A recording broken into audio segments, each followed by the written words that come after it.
This story is about the constant self-incrimination of Matt Gaetz, possibly statutory rape and or trafficking of a minor, if indeed one of the girls he met, he paid to have travel across state lines.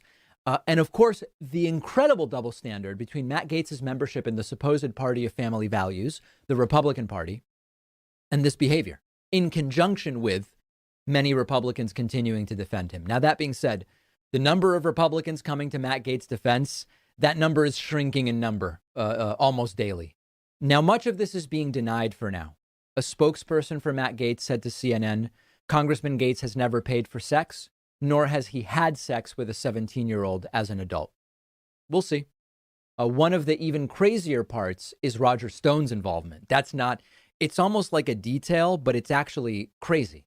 In a series of messages that were exchanged over the encrypted messaging app Signal that the Daily Beast obtained, Greenberg wrote to Stone, if I get you $250,000 in Bitcoin, would that help? Or is this not a financial matter? And Roger Stone replied, I understand all of this and have taken it into consideration. I will know more in the next 24 hours.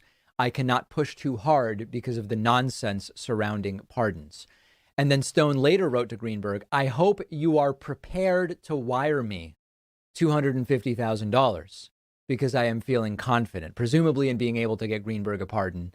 The pardon did not happen. So this story does not appear to be going away anytime soon. It seems to be getting worse and worse for Matt Gaetz. I think Gaetz has benefited hugely. In a sense, Gaetz has benefited from Joe Biden getting so many things done that the right-wing media attention and media attention in general has been on a lot of right-wingers trying to find any way to attack Joe Biden, and it's pulled attention away from Matt Gaetz. I expect attention to get back to Matt Gaetz maybe this week, maybe next week, and I don't expect things to go particularly well for him. We'll have more coverage of this on our Instagram page. Follow the David Pakman Show on Instagram at David Pakman Show. Follow me on Instagram at david.pakman. We have much more coming up today. One of our sponsors is Magic Spoon, the breakfast cereal that tastes just like the sugary, tasty cereals we all loved as kids, but without the sugar and without the carbs. Magic Spoon is sweet and delicious with 0 grams of sugar, 13 to 14 grams of protein, and only 4 net carbs, making it perfect for a low carb or keto diet. And very exciting news, Magic Spoon has released an awesome new flavor, birthday cake, available for a limited time only, but you can still get cocoa, fruity, frosted, peanut butter, and cinnamon. You can build your own variety pack. Our team has tried every flavor. We've looked at each flavor really strongly, and we keep asking them to just send us more. Go to magicspoon.com/Pakman. The link is in the podcast notes, and you'll get $5 off when you use coupon code Pakman at checkout. One of our sponsors is privacy.com. They're giving you $5 when you sign up for their completely free service at privacy.com/Pakman. I've been using Privacy for a little over a year now. You've heard me talk about it before. It's a lifesaver, and here's how it works. It takes just a couple of minutes to set up. Anytime you buy something online or on the phone, instead of actually using your real credit card number, the Privacy app and the browser plugin let you give each company a randomized virtual credit card number that you create out of thin air. It'll even autofill the card number with one click. And the payment is taken out of your checking account without the merchant ever knowing your real information. So this allows you to keep your banking information secure, but also to take control of your finances. You can create up to 12 of these virtual credit cards a month. You can set spending limits. You can freeze them. You can delete them anytime you want. So when you do this, it means you're not going to be charged when you don't want to be, because you can destroy the virtual card number right after using it, which, for instance, I love using free trials because I know I won't be charged when the trial is over if I use a virtual credit card number. You're keeping your identity private by not telling companies who you are. You're keeping your bank or credit card info protected against data breaches and identity theft, and it's free. And like I said, you'll get $5 to spend when you sign up at privacy.com /Pakman. You can find the link in the podcast notes. So Republican Senator Mitt Romney was brutally booed and, according to people in the room, called a traitor by Republicans at the Utah State Republican Convention this weekend. You have to hear this. And this, we're kind of on a search for answers to a very seemingly simple question. That question is whether the Republican Party is the party of Donald Trump. Is it still the party of Donald Trump? Or will the Republican Party go back to being the party of someone like Mitt Romney, people like Romney, John McCain, and the like? One data point has been the really consistent polling where the vast majority of the Republican electorate still says, we like Trump. We believe Trump won in 2020. We would vote for Trump again. We want Trump to remain involved in politics. That's one data point. Utah held its Republican convention this weekend, and there was not only an attempt to censure Mitt Romney by Republicans, which almost passed. More on that in a second. Romney was extensively booed by his own fellow Republicans, interrupting his speech multiple times. Take a look at this video. Take a listen to this audio. So what do you think about President Biden's first 100 days? Now, you know me as a person who says what he thinks, and I don't hide the fact that I wasn't a fan of our last president's character issues. And I'm also no fan.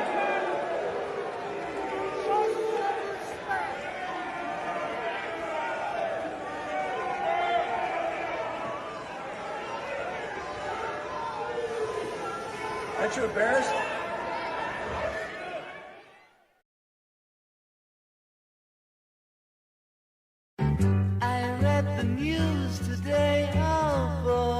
It's time for Nicole Sandler's What's News from NicoleSandler.com and the Progressive Voices Network. Let's begin today with some good news. Daily U.S. COVID-19 cases and death totals are now about 1/5 of what they were during their winter peaks. Many experts attribute some of the slowdown to climbing vaccine numbers. Nearly 83% of Americans 65 and older have received at least one COVID-19 vaccine dose, and nearly 70% are fully vaccinated. Now the push is on to get younger people vaccinated too. Now for the bad news. The United States will likely never reach herd immunity. Experts once thought the U.S. would be able to reach the threshold for herd immunity when 60 to 70% of the population had immunity to the virus. But now they estimate that reaching 80% or more might be required, this due to the more transmissible B.1.1.7 variant. But that level is probably out of reach, partly due to vaccine hesitancy. But we know that vaccines can help turn the virus into a milder threat that could be more like the seasonal flu. Watch for the Biden administration to pivot to younger people to get those hesitant to the vaccine get inoculated. President Biden will raise the refugee cap to 62,500 people this fiscal year after pretty intense backlash following his earlier decision to maintain the Trump-era cap of 15,000. The elevated limit gets the administration back on track to its February promise of admitting more refugees. Nearly 6,000 undocumented immigrants were apprehended at the border daily in April. Preliminary government data shows. That means the continued influx is still higher than normal, but it appears to have plateaued. The Biden administration says it's still focusing on moving families and children out of U.S. Border Patrol custody as fast as possible to alleviate overcrowding and long stays. 4 families that were separated at the Mexican border during Trump's presidency will be reunited this week as just the beginning of a broader effort. More than 5,500 children were separated from their parents during the Trump administration going back to July of 2017. Remember the name Richard Cordray? No, not from The Daily Show. Richard Cordray, the former Ohio Attorney General and head of the Consumer Financial Protection Bureau. Well, President Biden has tapped him to head the office charged with overseeing the federal government's student loan portfolio of more than $1 trillion. Cordray will be a high-profile leader for an obscure but important agency that could play a central role in the debate over canceling student loan debt. Andrew Brown Jr. was laid to rest Monday in Elizabeth City, North Carolina, where he was shot and killed by police serving search and arrest warrants 2 weeks ago. Last week, a judge ruled against releasing all of the body cam videos showing the shooting and the events leading up to it. Tensions are flaring over the lack of transparency. An independent autopsy done for the family found that Brown was shot 5 times, including once in the back of the head. He was unarmed. Florida Governor Ron DeSantis said Monday that he was issuing an executive order barring local governments in the state from imposing any COVID-19 emergency mandates beginning July 1st. DeSantis said that with the vaccine supply now outstripping demand, there was no need to continue the restrictions. DeSantis said the moves were, quote, the evidence-based thing to do, adding that they would help people, quote, enjoy themselves and, quote, live freely in the state of Florida. Well, not so fast, buddy. As with just about everything this governor does, he seems to have acted before thinking it through. The Orlando Sentinel reported yesterday over 10,000 cases of COVID-19 variants of concern have been reported in Florida, more than double the total just 2 weeks earlier, and an indication that the spread is accelerating. By far, the most common variant was the B.1.1.7, the strain first detected in the UK. It was reported in 9,050 cases statewide. It's estimated to be 60% more infectious than the original dominant strain of COVID-19. It's also believed to result in more severe illness and higher hospitalization rates. The most recent estimate is that it's 67% more deadly. Bill and Melinda Gates announced Monday that after 27 years of marriage, they're getting a divorce. Bill Gates, of course, co-founded Microsoft and long served as the software giant's CEO. He owns about 1.4% of the company's shares. That stake is worth more than $26 billion. And finally, just when you thought the dossier was dead, we find out there's another one. In the UK, The Telegraph reported Monday night that M16 spy Christopher Steele produced a second dossier on Donald Trump for the FBI while Trump was in the White House. The intelligence gathered in this second dossier reportedly includes further details of Paul Manafort's alleged Russian contacts. To be continued, I'm sure.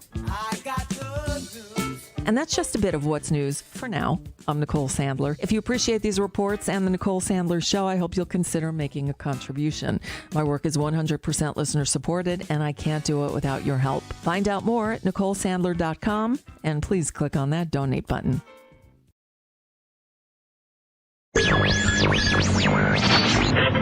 Mary had a little man. The fourth. We believe that all men are created equal. To the magnificent mosaic that is America. From radio beacon to radio beacon. I have a dream today. Change has come to America. Believe me. Help is on the way. Knock, knock. Who's there? It's a figment of your imagination. Randi Rhodes Show. Turn up your mind. 2 months from today, families across the country are going to celebrate the 4th of July. Our goal by July 4th is to have 70% of adult Americans with at least one shot and 160 million Americans fully vaccinated. That means giving close to 100 million shots, some first shots, others second shots, over the next 60 days. Of course, Americans can still get shots after July 4th, but no one should wait. Let's try to hit that 70% mark, at least with one shot before that day. So that's what your current president is talking to you about today. He's talking about vaccinations. He's talking about 70% of all Americans with at least one shot on board. He's talking about how, to make it more available. He's talking about partnering with sports teams. He's talking about, and the former guy is wedding crashing at his Southern Country Club before he leaves to go to his Northern Country Club. And he's talking about overturning an election. I swear to God. I was going to play this cold out of the intro, but you would think this was an old clip and that the show was not brand new today, which it is. It's May 4th. And if I just played this cold, you would say, oh, no, it's not a rerun. This is what the former guy, this is what the old yam is doing with his time. He's literally, I don't know, this is either a scene from The Wedding Crashers episode, like 9, because how in the hell are they going to get to be 75 years old unless it's the 9th sequel, right? But either that or it's an audition for Citizen Kane, because he's rambling like a crazy SOB. I mean, this is really sick. Let's see what they find. I wouldn't be surprised if they found thousands and thousands and thousands of votes. So we're going to watch that very closely. And after that, you'll watch Pennsylvania, and you'll watch Georgia, and you're going to watch Michigan and Wisconsin, and you're watching New Hampshire. They found a lot of votes up in New Hampshire just now. You saw that? What? Because this was a rigged election. Everybody knows it, and we're going to be watching it very closely. But oh my God! Start off by. You just take a look. It's on closed circuit. I guess it's on all over the place because everyone's talking about yesterday, front page of the New York Times. They didn't want to write it, but that's because they thought they were going to have a negative decision, and the judge gave us a positive decision. Oh my God. The shot of the band sitting behind him, that's like the best thing. That is classic. I mean, they were just waiting to play and finish. It was priceless. They're just standing there like looking at this crazy old 74-year-old man who they know is like the owner of the premises, but they're like, doesn't this venue have a way to handle drunks who take the microphone? Don't they have a way to get rid of the drunk people? I mean, it's just like... Listen, if you're going to get married at Mar-a-Lago, maybe you should pay the little extra to keep Donald Trump from crashing your wedding and ruining it. That is unbelievable. So this is what he's doing 100 days after the election. This is what this man is doing. He's standing on a stage talking to tens of people about the Arizona audit. I wouldn't be surprised if they found thousands and thousands of votes, and then you saw what happened in New Hampshire. What happened in New Hampshire? Somebody tell me what happened in New Hampshire.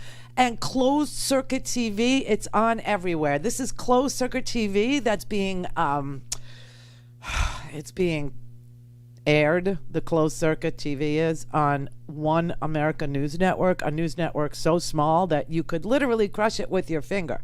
Do you know what I mean? It's like so unbelievable. And then he listed off all the places, and this is the only reason why it's important, because it's going on in Arizona, this fake audit. Everybody knows it's a fake audit. Everybody has commented on how fake it is. Everybody has commented on people who were at the insurrection, screaming that the election was stolen, that they are inside the Coliseum, the Veterans Coliseum, and that they are actually touching your ballots, that they are counting your ballots. People who believe the election was stolen are inside fingering your ballots. Just saying.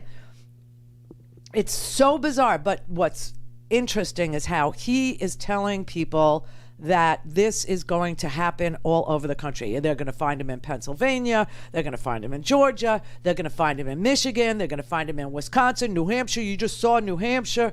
I didn't see anything. Thank God he stopped before he got to Massachusetts, but okay. And he's saying they found a lot of votes in New Hampshire just now. You've seen that. That's what he says.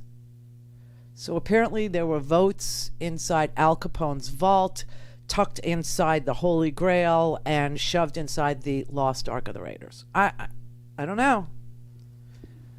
Next to Jimmy Hoffa's skeleton, apparently. The problem with this is that he's so backcrap. He really is, and he has been crazy for so long that people won't be able to recognize it when he goes clinically insane, you see. And that is a problem. And by the way, you have a Republican Party that is still kissing the ring and other various body parts, which is ew. And they are going to remove Liz Cheney from her leadership position because she keeps telling you that the big lie is poison for democracy. And that's what I was trying to explain to you yesterday. You're free to drink poison. Oh, yes, you are. But you can't inject it into others. And that is what the BS factory that is OAN, the BS factory that is Newsmax. Oh, who, by the way, Newsmax even apologized for saying that the election was stolen or that votes were flipped by Dominion. They apologized because they're being sued also for $1.3 billion, and they didn't want to go through the defamation lawsuit. They didn't want to have to pay for the lawyer and the defense just to tell a jury, well, reasonable people don't believe a word we say, right? So they didn't want to have to spend the money to go into a court to say, our audience is full of idiots. Our audience is full of morons. They didn't want to. So they issued an apology yesterday to Dominion and saying, especially to, the owner of Dominion. And I think they should apologize to Venezuela. I don't know what the hell they're talking about over there. But anyway, they issued a very lengthy written apology so that they could have the lawsuit dropped. And Dominion agreed to drop it because they apologized for pretending that the big lie isn't damaging to democracy itself. I'm just saying. So anyway, so now we're all, sitting here in a democracy that's been kicked around so hard that is looking at, Liz Cheney, like I said, and I'll keep saying it. I know that you're supposed to be happy when your enemies are setting themselves on fire, but I cannot be happy because it is the end of, it's the end of the GOP. Okay, we know that.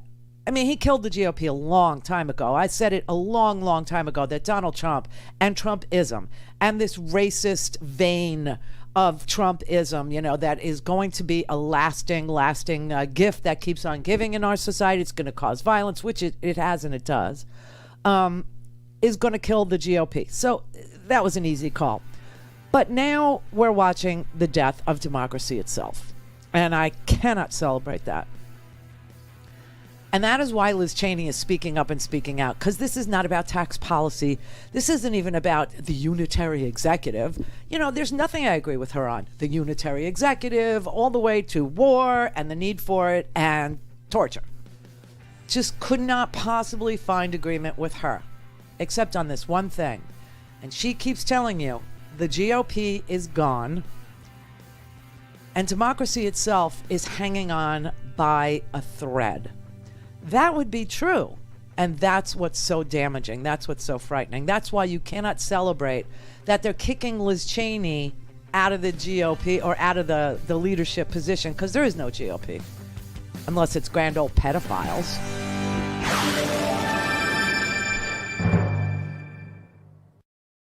Now, the top of the hour on the Progressive Voices channel on TuneIn. Clear for takeoff. Randi Rhodes. These days, the haughty rich in our country have developed such an arrogant sense of self-entitlement that they've gone from being merely irritating to infuriating. Unsurprisingly, their plutocratic greed and rigging of the system has generated a political backlash, including a widely popular push to tax the massive stashes of wealth the upper class has amassed by stiffing the middle class and poor. Alarmed by this uprising, the rich have launched a major effort to diffuse public anger, not by altering their own behavior, but by a semantical twist. Interestingly, since the rich has become such a negative phrase, it is being dropped from the vocabularies of right-wing media, lawmakers, and other defenders of wealth concentration. Rather, they now glorify the millionaire-billionaire class as, quote, high earners and high net worth individuals. Both are awkward phrases, yet both serve to exalt the fortunate few as superior earners and worthy individuals. Words matter because they're powerful social constructs that shape our culture's moral values. For example, even failed CEOs who preside over big losses still collect boodles of cash from the corporate hierarchy, while working stiffs who perform their jobs admirably at the same corporation get pay cuts or even get booted. Boeing, for instance, suffered $12 billion in losses last year, costing 30,000 workers their jobs, yet the top exec was rewarded with $21 million in pay. The establishment media cloaked the greed of the chief by saying he had earned his millions and is now worth such and such money. This is Jim Hightower. These aren't euphemisms, they're lies. To get the truth, the media might ask ousted workers how much they think the CEO actually earned and is worth. Rick Smith, and this is Labor History in 2. On this day in labor history, the year was 1948. That was the day United Electrical Workers voted to strike at Univis Lens Company in Dayton, Ohio. Univis made safety lenses and instrumental optics. The UE was well established in the area manufacturing plants. Once organized, Univis fought the UE's presence at every chance they could. When the contract expired at the end of April, Univis refused to negotiate. First came the injunctions limiting picketing. This was followed by a vigorous decertification campaign. Foremen made intimidating personal visits to workers' homes, offering raises and personal loans to coerce no votes. When the UE lost the election in late July, the company announced wage increases for returning workers and firings for the remaining strikers. Workers stuck together and the strike continued. By the 26th, police swamped the picket lines, beating top UE organizers and arresting hundreds. 2 days later, the company offered a settlement for all but 11 strikers. The members refused. Then, the House Un-American Activities Committee came to town to begin a red-baiting inquisition of the UE district. The city's unions were outraged at the beatings and arrests. They walked off their jobs to bolster the picket lines and were met with tear gas. Governor Herbert called in the National Guard on August 2nd. 1,500 troops rolled into town in Sherman tanks with machine guns trained on the strikers. Scabs were escorted through plant gates between rows of fixed bayonets. Area residents, furious at the virtual martial law, flooded the governor with angry protests until troops were finally withdrawn. The strike ended in victory, with workers winning most of... Don't give up, don't give up what's true. All things Randi at RandiRhodes.com. Go for launch. Speaking truth to power, the Randi Rhodes Show. Some good news for parents and all Americans, with vaccinations for younger people finally on the horizon. The FDA reportedly set to authorize emergency use of the Pfizer vaccine in adolescents ages 12 to 15 as early as next week. If it does, the CDC would then hold an emergency meeting and issue recommendations. Pfizer recently announced trial results showing the vaccine is highly effective for that age group, possibly even more than for adults. Wow. The news, first reported by the New York Times, citing federal officials familiar with the plan, a relief to many looking ahead to the new school year. Vaccinating children is also a big step toward raising immunity levels across the country. It comes as experts are now worried that vaccine hesitancy could make reaching herd immunity in the U.S. difficult, if not impossible. Those two groups, the hardcore hesitants and the convincible. And hopefully if we can get enough of those convincibles to get vaccinated. In Iowa, officials are asking the federal government to send fewer vaccines because of low demand. Wow. While in Texas, Houston Methodist hospitals will require all of their 26,000 employees to be vaccinated by June 7th or face suspension and termination, though they will allow medical and religious exemptions. So that is the news for schools for younger kids now between 12 and 15. That's about 20 million people. That's about 6% of the population. And so now they're trying to get the 20 to 30-year-olds to get this vaccine so we can get to herd immunity. I just want you to know 85% of seniors have gotten at least one vaccine. 70% of seniors are completely vaccinated. They're looking to get 20s and 30s vaccinated because they don't think that if they got COVID, they would get too sick. And it seems like no matter what you tell them, if you tell them, well, it's for you to protect you, I don't care. If you tell them it's for you to protect your parents or your grandparents, I don't care. Seriously. So the best way, according to some studies, we actually have to do studies here in America, like how to convince people to take care of their own country. Don't ever tell me that these freaks on that side of the aisle over there care about their country or care about children or care about it's all about power for them. That's all it's about, and that's why they're willing to lie to their own constituents, lie to them about various things, including that the election was stolen, to punish Liz Cheney for saying that's poison, you're going to kill democracy, right? All that. But now we have to figure out what the best way is, because they have lied so long and so hard about so much, including hydroxychloroquine, including UV lights, including disinfectant, including treatments, that's not available to normal people, right? So it looks like they've done some studies. There was a UCLA project. It's still going on, by the way, and it's interviewed more than 75,000 people.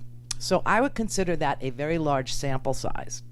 And they've been doing this for the last 10 months, asking them what's the best way to get you to take a vaccine.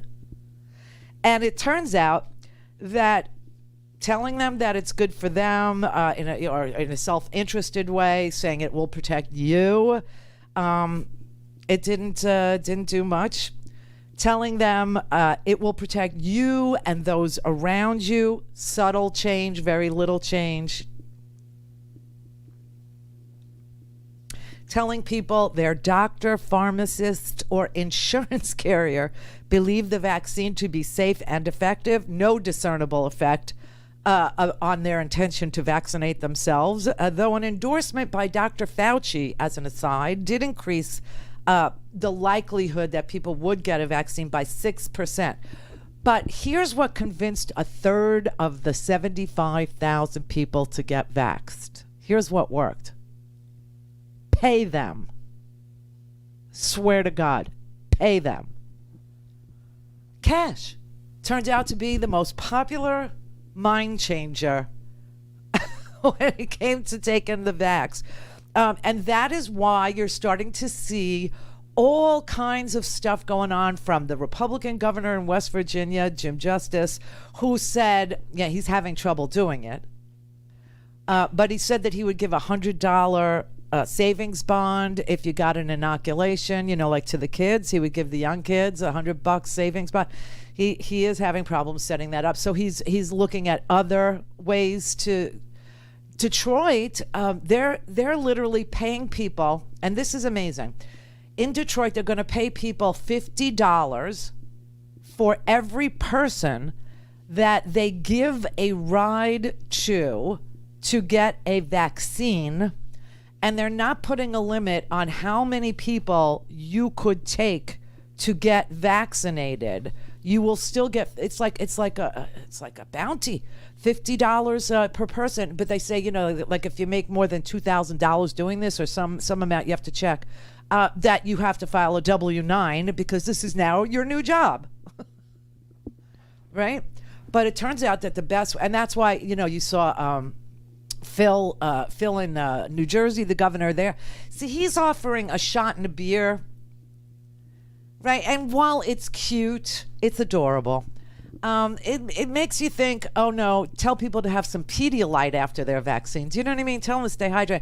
No, but he's saying if you have proof that you're vaccinated and you go to one of our partnered New Jersey breweries, they will give you a free beer for being vaccinated.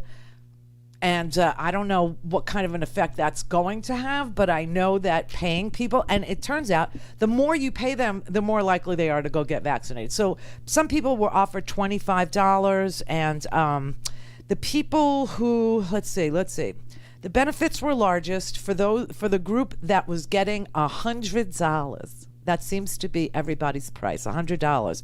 It increased the willingness to get vaccinated by 34%. 34%. And I told you, Dr. Fauci saying it was safe, 6% said, oh, okay. Right? 34% changed their minds if you gave them $100. 6 points over the $25 group. Okay, if you gave somebody $25, they might. But here's the really crazy part. unvaccinated Democrats. 48% of unvaccinated Democrats said that they would be more likely to get vaccinated if it came with $100. I wish I had that kind of. I wish I was like Oprah right now. You're getting $100 and you're getting $100 and you're no. But what I mean, I look under your seat, everybody. I guess. No, seriously, there literally is an increase in people who are willing to get vaccinated for payment. The other big motivator that improved the likelihood of people to choose vaccination, but only by 13%, is telling them that they could stop wearing a mask and social distancing in public. Now, I think we know that being outside, you don't have to wear a mask. So tell people that. Clear for takeoff. The Randi Rhodes Air Force. Air Force. RandiRhodes.com. Hey, jerky lovers. In honor of Mother's Day, all month long, Herky Jerky is offering one of the best specials of the year. A free pack of bacon jerky with the purchase of $50 or more, and it comes with free shipping, bringing your savings to $41. No promo code is needed. Your free pack of bacon jerky will be shipped automatically with any qualifying order. Now, everyone who loves Herky Jerky bacon, because it's delicious and it's real pork shoulder with the right amount of saltiness and sweetness, will love this special because it's been a favorite of moms and their kids for 20 years. It is so delicious. It can be used in all your favorite recipes. And a lot of people like to put it on BLT sandwiches or dice it up and put it into salads or add it to the egg or potato salads. There's so much you can do with it. Now check out the Instagram and Facebook page. You'll see the great recipe ideas. So browse online today, choose a couple of 17 varieties of jerky, and take advantage of the incredible special. Get your free bacon, and happy Mother's Day from herkyjerky.com. Whether you're listening to Leslie Marshall each Tuesday through Friday or Brad Bannon each Monday, you can hear them from 6 to 7 p.m. Eastern on the Progressive Voices Network. Here's a sample of what you'll hear. Steve Solomon. Mr. Solomon is director of the United Steelworkers Health, Safety, and Environment Department. We are approaching Workers' Memorial Day at the end of this month, April 28th, marking every year to honor and remember workers that have been killed, that have been injured, that have been disabled, or even made ill from exposure to hazards at work.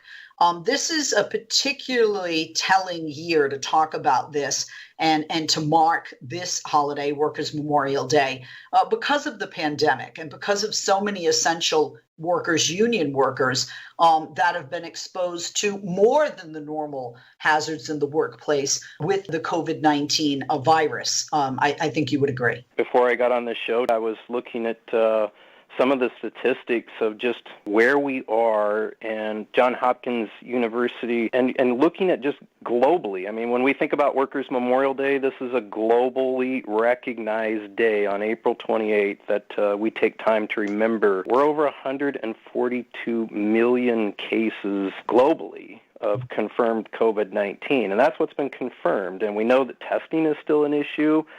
We know globally that there's over 3 million lives that have been lost, and just here in the U.S., over 31 million confirmed cases of COVID-19.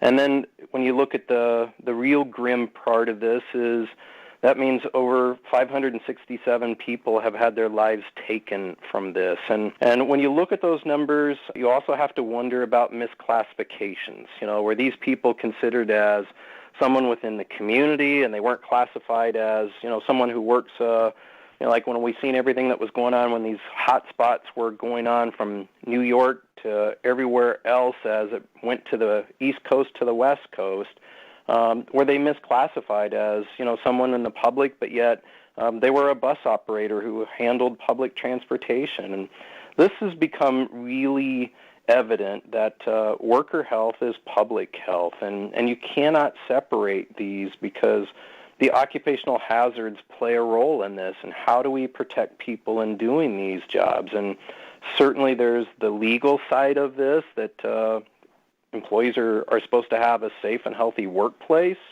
but then there's this moral side of this that we should be doing this because it's about fellow human beings. Again, that's Leslie Marshall every Tuesday through Friday and Brad Bannon every Monday from 6 to 7 p.m. Eastern on the Progressive Voices Network.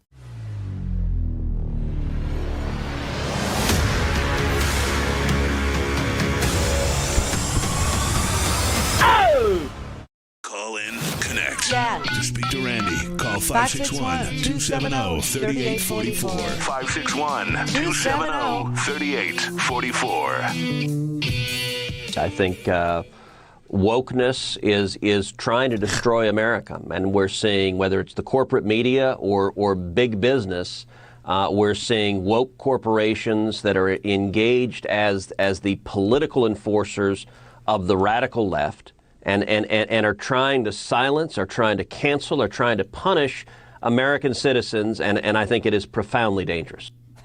Go back to sleep then. Being awake is not a condition that the Republicans can handle.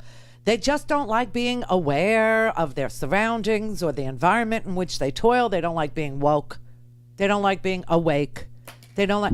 I mean, how in the world could you take awareness and turn it into a negative unless you were Ted Cruz? I mean, it's just so bizarre. They go back to sleep, please. Thank you very much.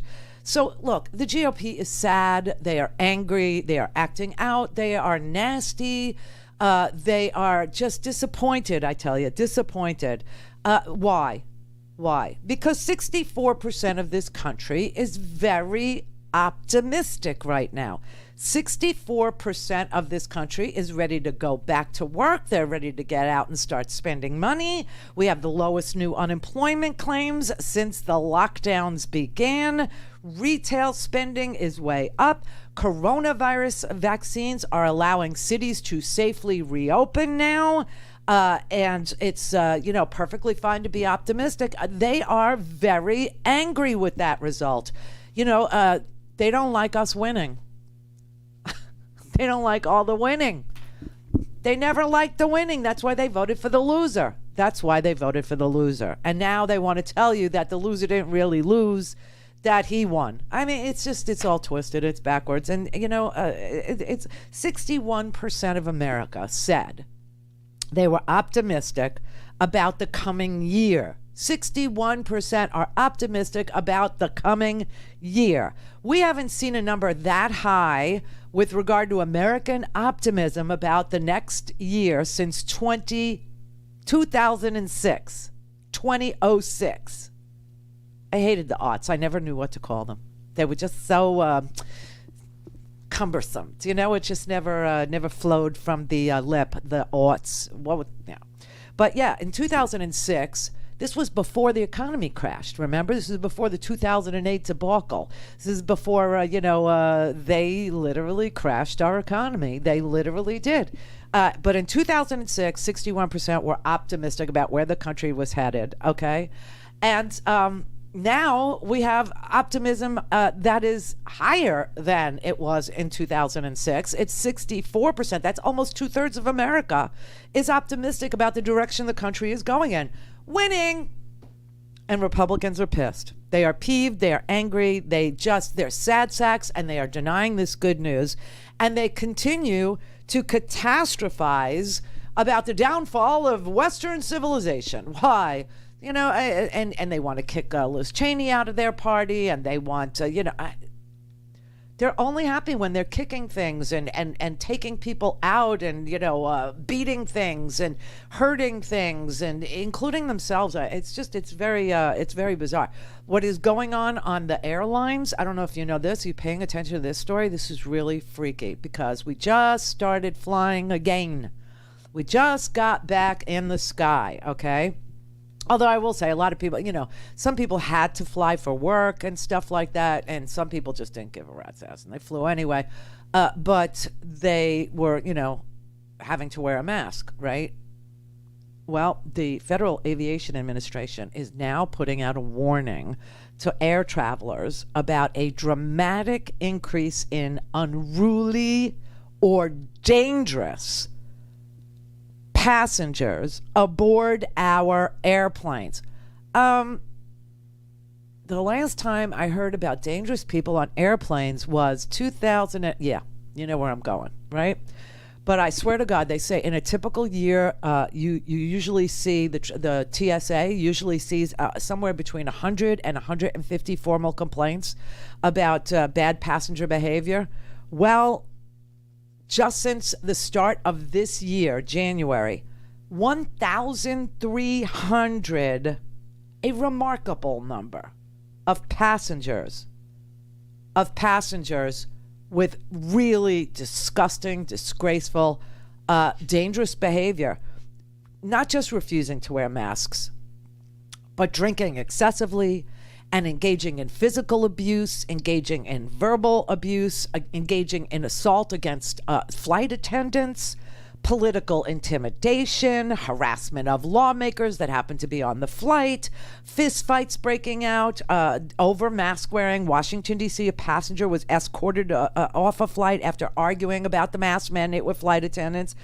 In Los Angeles, they had to divert a flight to Denver and make an emergency landing because a passenger tried to open an emergency exit in flight.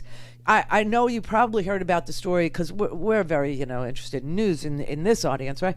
Alaska Airlines had to ban an Alaska state legislator, a state senator, because she refused to wear a mask.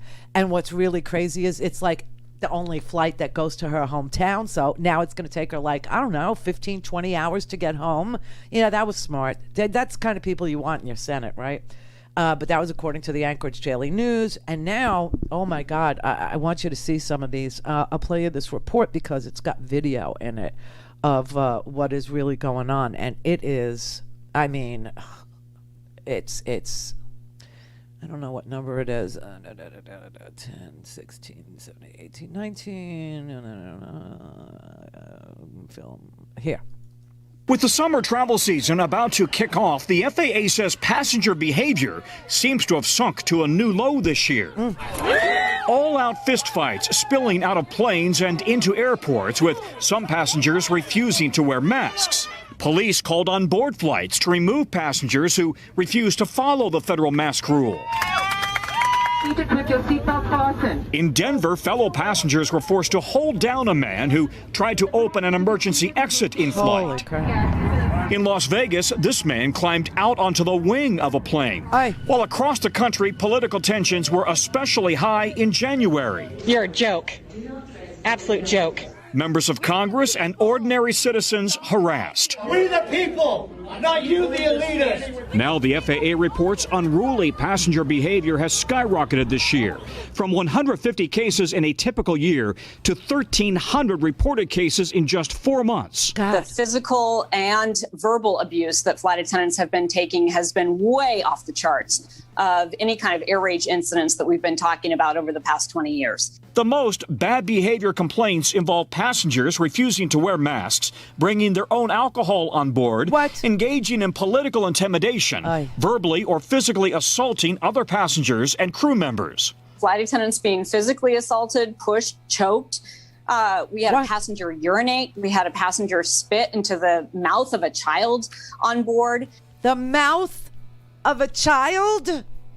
Okay, these are some really sad, angry freaks of nature. So I would suggest you tell them, we'll pay them to go get vaccinated so we could stop arguing about the masks, because it makes them angry and violent. Clear for takeoff. Randi Rhodes Air Force. Air Force. RandiRhodes.com. Want to try something healthy and tasty in the way of a snack? Visit SeattleGranolaCompany.com. Seattle Granola Company is a craft snack food bakery with delicious snacks, and they'll ship right to your door. 3 kinds of amazingly delicious granola. Original, coffee flavor, and the no BS, all packed with superfoods and fresh natural ingredients. And if you're doing keto like me, they make this one-of-a-kind pumpkin and sunflower seed snack called Power Seeds. Organic seeds roasted with low-sugar coconut aminos, a little touch of olive oil, and it's just that. Simple, healthy, delicious. The Power Seeds have a slightly sweet, light teriyaki flavor, low in sodium and sugar, and great for the low-carb snackers out there. And unique jars of granola spread. The guys here go crazy for it. It's the delicious flavor of their amazing granola in a spread. Spread it on apple, celery, s'mores, pretzels, toast. You get it. Anything that you want to taste amazing. Visit SeattleGranolaCompany.com. Use promo code Randi, R-A-N-D-I. Get 20% off your order. SeattleGranolaCompany.com. These days, the haughty rich in our country have developed such an arrogant sense of self-entitlement that they've gone from being merely irritating to infuriating.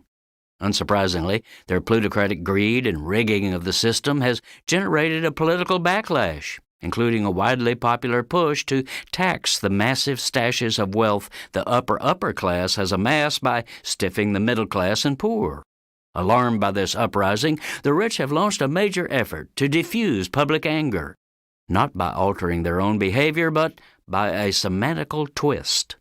Interestingly, since the rich has become such a negative phrase, it is being dropped from the vocabularies of right-wing media, lawmakers, and other defenders of wealth concentration. Rather, they now glorify the millionaire-billionaire class as, quote, high earners and high net worth individuals. Both are awkward phrases, yet both serve to exalt the fortunate few as superior earners and worthy individuals. Words matter because they're powerful social constructs that shape our culture's moral values.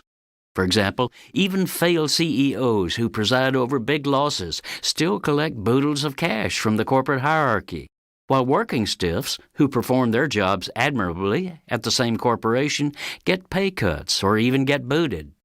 Boeing, for instance, suffered $12 billion in losses last year, costing 30,000 workers their jobs, yet the top exec was rewarded with $21 million in pay. The establishment media cloaked the greed of the chief by saying he had earned his millions and is now worth such and such money. This is Jim Hightower saying these aren't euphemisms, they're lies. To get the truth, the media might ask ousted workers how much they think the CEO actually earned and is worth. I'm Rick Smith, and this is Labor History in 2. On this day in labor history, the year was 1948. That was the day United Electrical Workers voted to strike at Univis Lens Company in Dayton, Ohio. Univis made safety lenses and instrumental optics. The UE was well established in the area manufacturing plants. Once organized, Univis fought the UE's presence at every chance they could. When the contract expired at the end of April, Univis refused to negotiate. First came the injunctions limiting picketing. This was followed by a vigorous decertification campaign. Foremen made intimidating personal visits to workers' homes, offering raises and personal loans to coerce no votes. When the UE lost the election in late July, the company announced wage increases for returning workers and firings for the remaining strikers. Workers stuck together and the strike continued. By the 26th, police swamped the picket lines, beating top UE organizers and arresting hundreds. 2 days later, the company offered a settlement for all but 11 strikers. The members refused. Then, the House Un-American Activities Committee came to town to begin a red-baiting inquisition of the UE district. The city's unions were outraged at the beatings and arrests. They walked off their jobs to bolster the picket lines and were met with tear gas. Governor Herbert called in the National Guard on August 2nd. 1,500 troops rolled into town in Sherman tanks with machine guns trained on the strikers. Scabs were escorted through plant gates between rows of fixed bayonets. Area residents, furious at the virtual martial law, flooded the governor with angry protests until troops were finally withdrawn. The strike ended in victory, with workers winning most of their demands. All but 5 were reinstated, and by the following April, the NLRB voided the decertification election.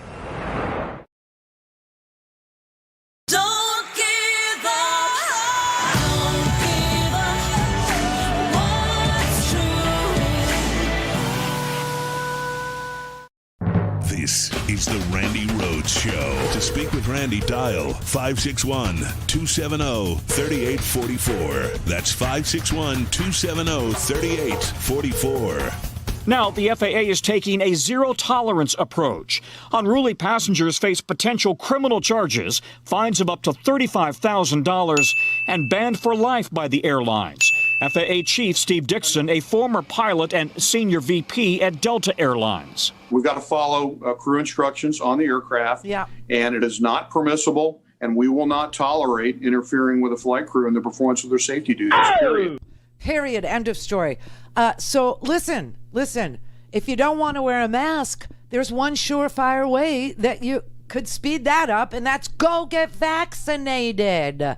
Now, the reason why I'm telling you what incentivizes people to go get vaccinated, and I point out to you that Democrats want to get paid, Republicans want to be told that they don't need to wear a mask anymore, that they can fly on an airplane, they don't have to pick fights, they don't have to open windows, they don't have to climb out on the wing, they don't have to spit in babies' mouths, they don't have to, drive, 20 hours because they got kicked off of the only airline that services their Alaska city, okay? It's just from Anchorage. So sad. These are such sad sacks, such angry, ugly, dangerous people spitting in a child's mouth. What is wrong with you? And what's with the bringing of your own alcohol on board a plane? I mean, you people are going to screw it up for everybody. They're going to ban alcohol on all flights because of people like you. They are. You won't even be able to have a little wine to settle your nerves on an airplane because people are abusing the privilege. And they are acting out, and just ban them for life. So guess what we have to do now? Taxpayers, guess what we have to do? We have to now pay for more air marshals to police the skies. The friendly skies are not friendly anymore. Why? Because Americans who are Republicans, who feel that they have a right to intimidate, they have the right to get in your baby's face and spit in its mouth. I don't know. They're urinating in the airplane. They're literally, why not just take a dump already? I mean, disgusting, vile. So we have to get those people vaxxed. And it seems like when I was looking at this UCLA survey of 75,000 people, that Republicans respond not to the message, oh, it'll protect you. No, definitely not to the message that it'll protect others. Oh, hell no. No, they responded to the message that they won't have to cover their traps, okay? That they won't have to wear a mask. That's what motivated them. Only 18% of them changed their minds at all, but at least it was 18% that changed their minds. 35% of Democrats changed their minds about getting a vaccine when you said you'd pay them. Somebody's very good at capitalism, and someone just sucks. As a human. I'll let you figure it out. And because of the anger that is just permeating throughout the GOP culture in this here country, the GOP is literally going to try and suppress the votes of the optimistic. But you see, here's the thing, here's the catch, and it's always something with them because they're not too bright. They're going to suppress their own voters. They're going to deprive their own voters of easy voting, of access to their ballot. And that's just going to make their voters even angrier and even uglier. So let's just try and, educate everybody about the places where voting, the cancel culture, right? They're canceling voters. That's what Ted Cruz and his ilk are all about. They're going to talk a big game about cancel culture and wokeness because, being awake is a condition in the Republican, crowd. You don't want to be awake. You don't want to be aware of your surroundings. Oh, no. And you certainly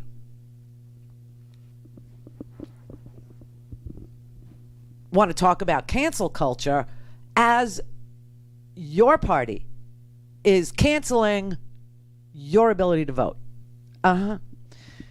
Makes no sense because it's nonsense. You understand? Okay, good. So anyway, they're going to restrict voting. Florida's already passed this crazy law.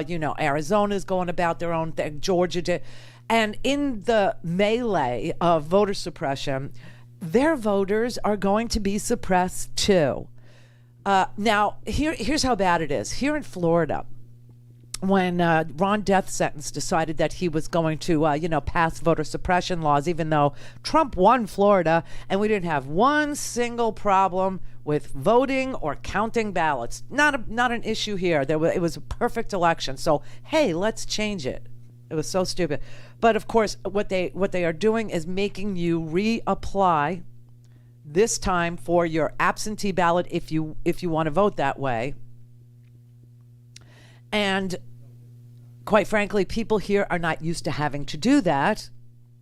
But that's what they want you to have to do if you want to access an absentee ballot or a mail-in ballot this time for 2022. Well, their voters are going to get screwed because their voters, they don't know about this. And unintentionally, they're making it harder for their voters to vote. Now, their voters here in Florida tend to be seniors. And seniors are not keeping up with this news, okay? And military, also members of the military, they always got their ballots mailed to them too. Well, that's changing. And those are their voters. Those are the GOP-aligned constituencies. So this is how bad it got. It got so bad that one former state party official actually said, well, can we exempt senior citizens from having to apply for their mail-in ballot? Can we exempt the military members from having to apply for their mail-in ballot? And the answer came back, no, because it raises equal protection issues. You have to treat all voters the same, even though we know that's a joke, right? You can't, legislate something like that and put it on paper like that because it violates equal protection. So now you're going to have seniors who have health problems or seniors that just don't go out anymore. They don't drive, or if they do go out, they're driven, or, they walk, or whatever it is that they, and they don't know that the law has changed, and they just won't get their mail-in ballot. And they'll sit there and go, I didn't get mine, so I didn't vote. I know this because I had to work so hard to make sure, because my mom moved from my house to her apartment 3 miles from my house this year, and she didn't get her mail-in ballot, and it took an act of Congress pretty much for me to get that ballot to her. Never came by mail. It never did. We had to go and get it. Now that's when you have me as a daughter. My mother really wanted to vote, so, But honestly, if she didn't have me, I really don't think that my mother would have voted. You see what I'm saying over here? But they know this. The Republican Party knows this. And the reason why they're still going down this really bad road is because they know that they have fewer voters than Democrats do. And so if theirs have barriers placed in their way, they're betting that fewer voters for them will still mean a win for them because fewer Democrats. That's what they're betting on. That's how poorly they are. That's how poor they do at governing, solving problems, offering solutions, making things better. No, they have no ideas except to get everybody riled up and angry. It's all they have. It's all they have.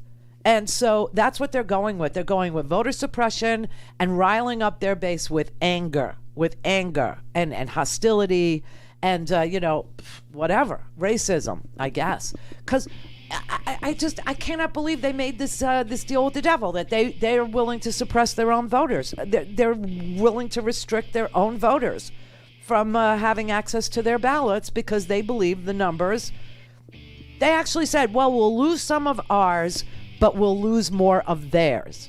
That's what their conclusion was. This is how they solve problems. Let me tell you something right freaking now.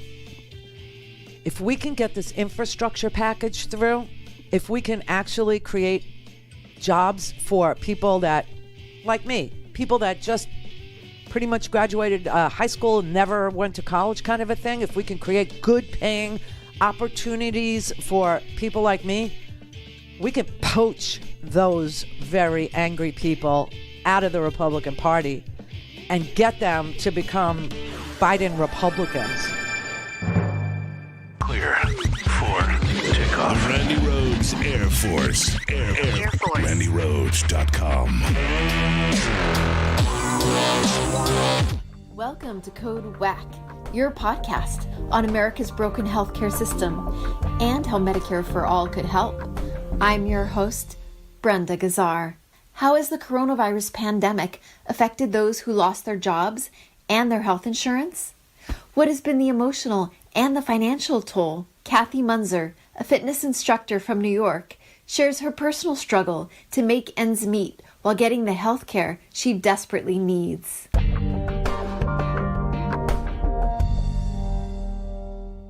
Welcome to Code Whack, Kathy.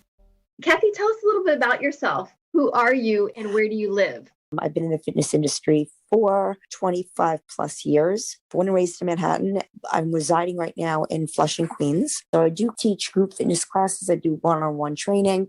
So I teach at a couple different box gyms throughout New York City. Thank you. How has your life changed since the coronavirus pandemic? Financially, it's been a nightmare and it's been extremely stressful. That is the biggest issue, was the finances. And, getting behind on my bills, which I don't like to do, obviously. I mean, it's just not pretty. And I lost my health insurance. So these were pretty major financial and then, losing health insurance as a result of not being able to afford the plan. Well, first, obviously losing it through my employer and then not being able to afford it on my own. So you lost your job during the pandemic? Yeah, the idea was being furloughed. So we were all going to get our jobs back once this pandemic was over. But we didn't think, no one thought that it was going to last this long. We thought maybe, the summer, everything will be back and running. No, it did not. So that's when I knew, this is, I'm not going back to work anytime soon. And we didn't have a date. There was a lot of uncertainty. So, so that was also kind of scary. Here you are working business as usual, and all of a sudden you're told to stay at home and you can't work anymore. And you just feel so powerless. It's hard to get used to. How did you have your health insurance before the pandemic? Was it through your employer? Yes. So I had it through one of my employers. Now they were in the process of, they had sold a few of their clubs, so that they were already kind of moving out of the fitness area. So that's when we all lost our health insurance. It was right around COVID that started to change. So once COVID hit, I knew I was never getting that insurance back, and they're not getting any of their clubs. So they're gone. They're gone completely. I'm grateful that I have two other places that I work that are opened, that are. Now, the top of the hour on the Progressive Voices channel on TuneIn presents the Green News Report. There is simply no reason why the blades for wind turbines can't be built in Pittsburgh instead of Beijing. Biden makes history with climate-focused congressional address. Drilling also releases another potent greenhouse gas, methane. New report finds reduction of methane crucial for climate. Plus, Washington State passes landmark cap-and-trade law. All of those stories and more straight ahead from BradBlog.com. I'm Brad Friedman. And I'm Desi Doyen. Stand by for 6 minutes of independent green news, politics, analysis, and snarky comment. He wants control of your life. He's going to control how much meat you can eat. Can you imagine that? No, I can't imagine that because it's not true, because you're making it up, Kevin McCarthy, and you know you're making it up because it's been debunked days ago, yet you keep saying it. This is your Green News Report. Okay, Desi Doyen, you have been delighted for days about this since Biden's address. It was historic, particularly from a climate perspective. Indeed it was. President Joe Biden's address to a joint session of Congress on his 99th day in office late last week was historic. For the first time, man-made climate change was woven throughout a State of the Union or equivalent speech as a core part of economic policy, foreign policy, and job creation. Biden lover. Biden's climate policies depend heavily on Congress passing his $2 trillion American Jobs Plan proposal to rebuild the nation's crumbling infrastructure and shift to clean energy. He characterized it as crucial to stay competitive with China, which is investing twice as much as the U.S. in clean technology. And he pitched it to union members, a key voting bloc, name-checking the IBEW union, the International Brotherhood of Electrical Workers. American Jobs Plan will put engineers and construction workers to work building more energy-efficient buildings and homes. Electrical workers, IBEW members installing 500,000 charging stations along our highways so we can own the electric car market.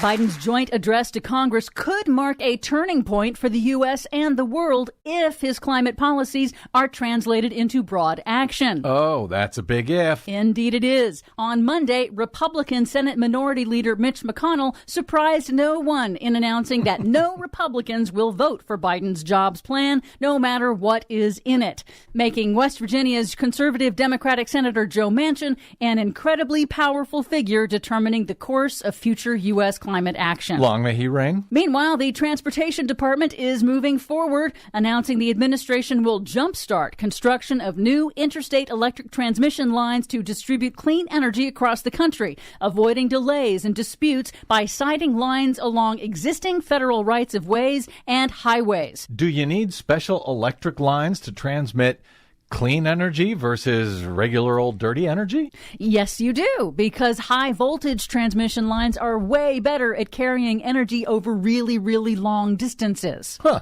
Who knew? A new report by the American Council on Renewable Energy has identified 22 shovel-ready grid transmission projects across the country that they say would increase wind and solar generation by 50% in the U.S. and create 1.2 million jobs. In other news, Senate Democrats late last week voted to reinstate Obama-era regulations limiting methane emissions from the oil and gas industry using the Congressional Review Act, which allows Congress a short window to rescind regulations passed by a previous administration. Well, that's about time, Democrats. Yes, and it matters because methane, the principal component in natural gas, is a more potent climate-warming gas than carbon dioxide on shorter timescales, and the oil and gas industry is a primary source. The New York Times reports that a new draft study by the United Nations warns that slashing methane emissions is far more important to slowing man-made global warming than previously thought, and plugging fossil fuel industry leaks has the biggest potential to slow emissions both efficiently and cheaply. And that is a huge part of the Biden American Jobs Plan. Exactly. Moving swiftly to cut human-caused methane emissions from the most polluting industries, fossil fuels, landfills, and agriculture could slow the rate of global warming almost immediately by as much as 30%, buying us some time, and overall would avoid about 1/3 of a degree Celsius of global warming by the 2040s. Mary had a little man. We believe that all men are created equal. To the magnificent mosaic that is America. From radio beacon to radio beacon.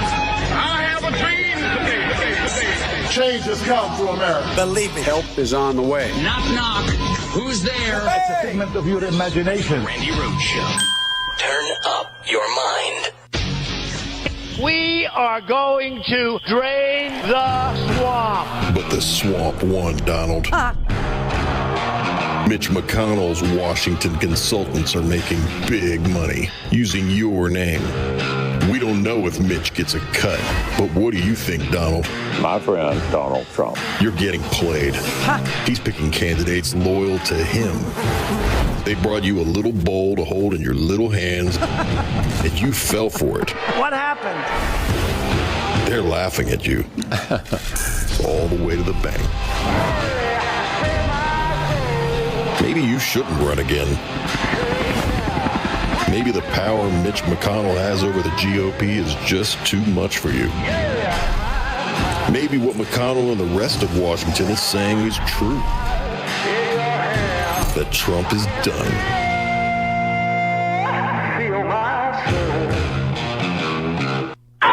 Wow.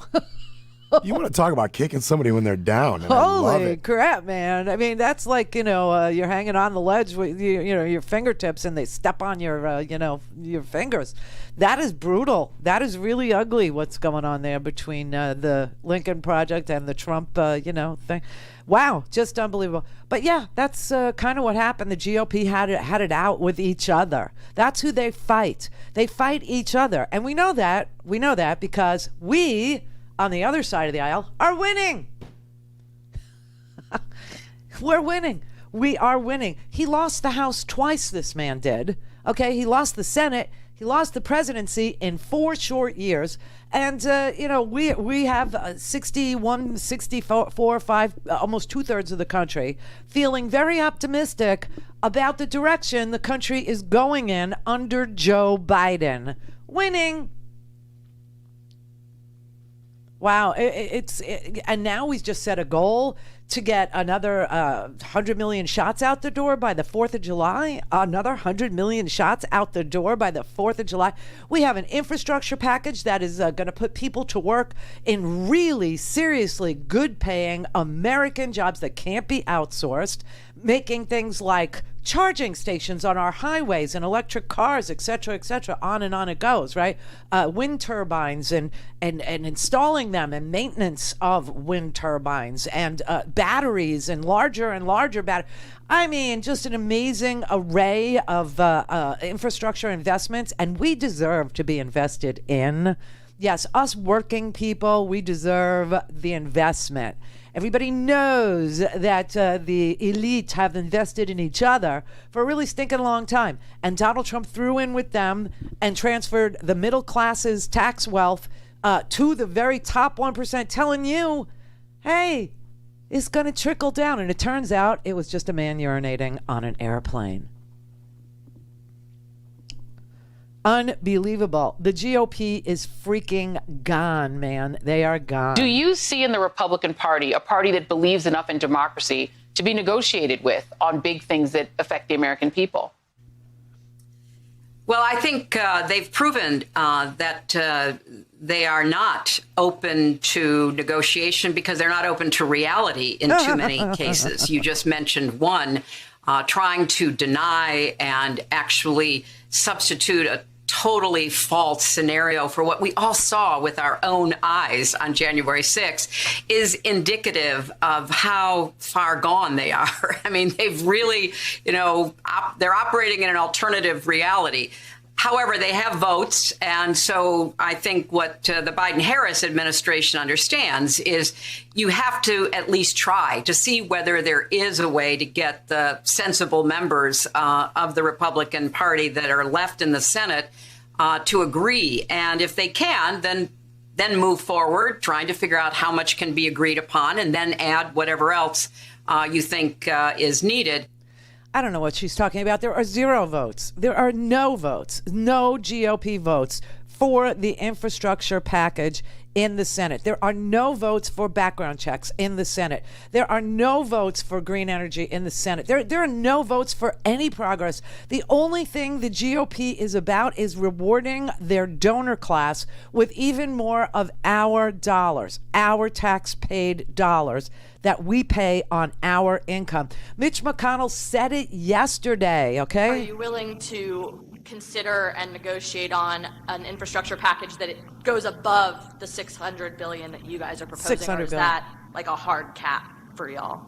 No. Huh. No, if it's going to be about infrastructure, let's make it about infrastructure. It is about infrastructure. And I think there is some sentiment on the Democratic side for splitting it off. What? And I think if they can't get all their ducks in a row, to use the reconciliation again, as you recall, they like to have every single Democrat in the Senate, all of them. Right. In line, in lockstep. Right. In order to do that. Yeah. A number of them are saying they agree with us. Why don't we make this bill about what both sides agree is infrastructure, And so I think it's worth talking about, but I don't think there'll be any Republican support. None. None. Zero.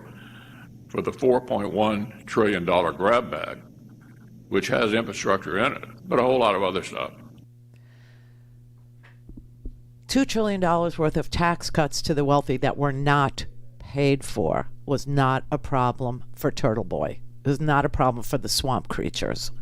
However, $1.8 trillion worth of infrastructure investment in actual job-creating activity that would benefit us directly, that's a non-starter for him. And when he says, you got to get all the Democrats, every one of them, lockstep, all in a row, everybody, he's talking about Joe Manchin.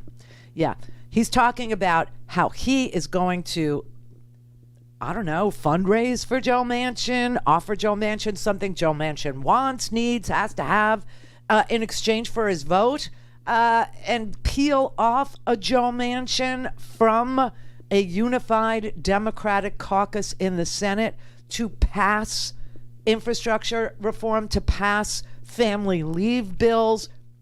You know, only a tiny little teeny tiny turtle brain would not understand that women are in the workforce just like men, and that we need child care. Men need child care. We need elder care in order to participate and go to full employment in this country. Everybody understands that that is part of the infrastructure that working families require in order to have the family working. Only they are going to say, no, it's just about potholes in Kentucky. Or, oh, no, it's just about a tarmac here and a tarmac. No. It's about the whole investment, and we deserve it. After long last, Americans deserve to be invested in. We will make that pay for itself many, many times over, because that is, in the end, that's who we are. And the reason why they are no, and the reason why they're parsing this, and the reason why they're saying electric cars and charging stations and elder care so we can go to work and not have to stay home with our aging parents, or child care so we can go to work and not have to stay at home and take care of a kid who's under 5 and isn't in kindergarten yet, or gets out of school at 3 o'clock, right? And then what do? Who works, who works 9 to 3? No one, right?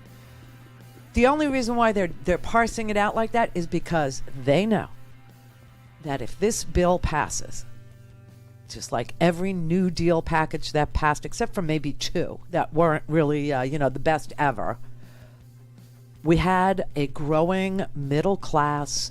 We had, the 50s were probably the most disposable income families ever had. And they know that if that happens again with massive investment in us, they will be a minority party, or maybe not even a party anymore. They'll go the way of the know-nothings, who, the know-nothings, they went away because their whole platform, racism, the whole thing.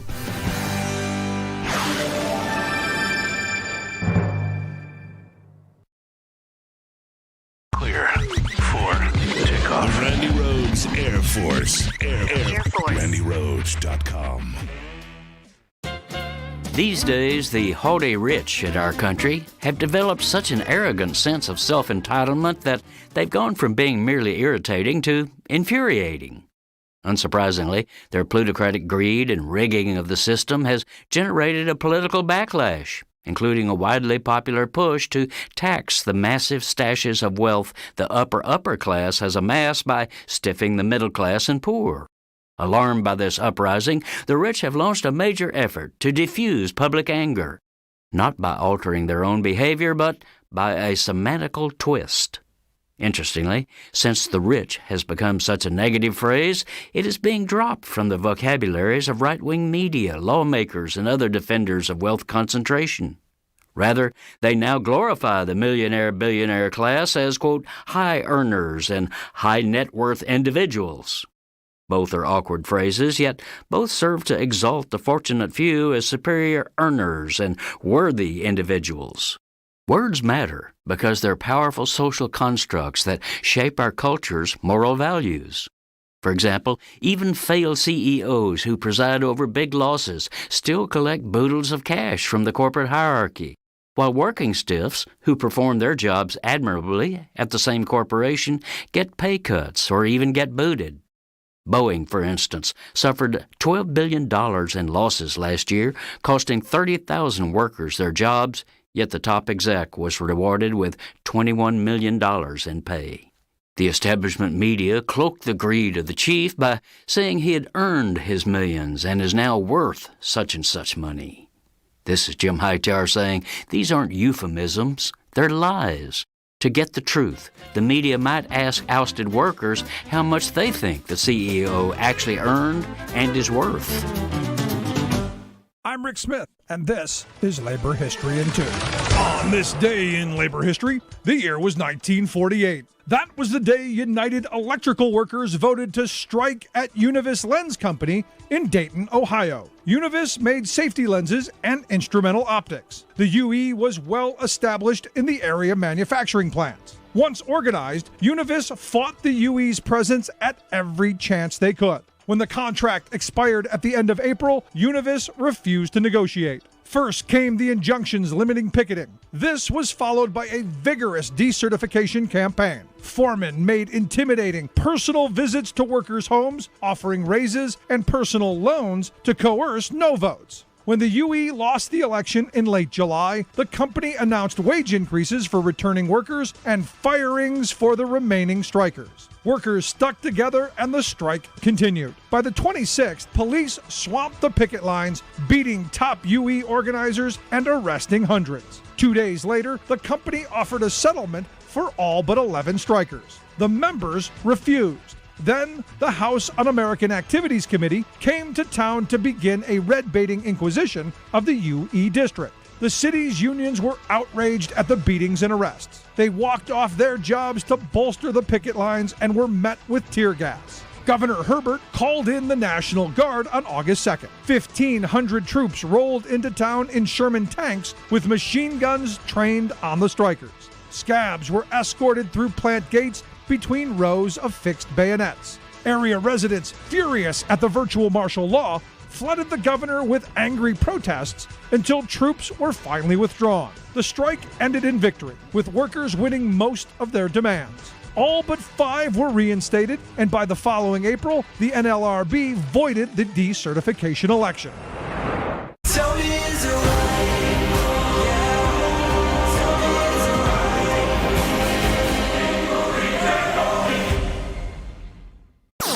All things Randy at RandyRhodes.com. Go for launch. Speaking truth to power, the Randi Rhodes Show.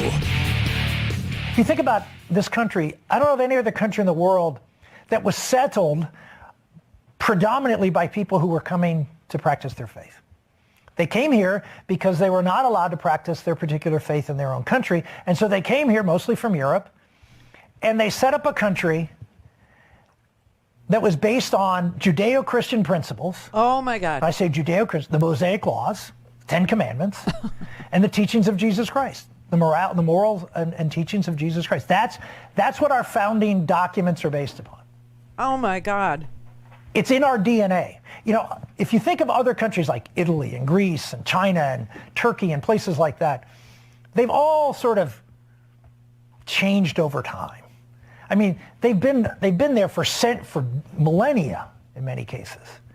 And their culture has sort of evolved over time. But not us. We came here and created a blank slate. We birthed a nation from nothing. I mean, there was nothing here. I mean, yes, we have Native Americans, but candidly, that there isn't much Native American culture in American culture. Oh. It was born of the people who came here pursuing religious liberty to practice their faith, to live as they ought to live, and have the freedom to do so. Religious liberty. Those are the two bulwarks of America, faith and freedom. I mean, you hear it all the time now, faith and freedom, faith and freedom. But it is what makes America unique in the world. Oh, my God. You talk about the know-nothings. There's Rick Santorum over there. There he is, the guy who's, anti-gay, who's just, anti-everything, really. Rick Santorum is. But now he's denying that, well, first of all, let's just discuss the Pilgrims. They came here so that they could say women were witches, okay, and burn them at the stake. They came here with their indentured servants. They were not about freedom. No, they were about owning others. They were about the Salem witch trials. They were separatists, the Pilgrims were. In fact, they had to have a compact on the Mayflower not to kill each other because they disagreed about which religion was the right one. Holy crap, this rewriting of history and talking about Native Americans as if, why is he talking about Native American culture as if it's in the past tense? What the hell is that about? Oh my God, we birthed a nation from nothing? I mean, there was nothing here, he said.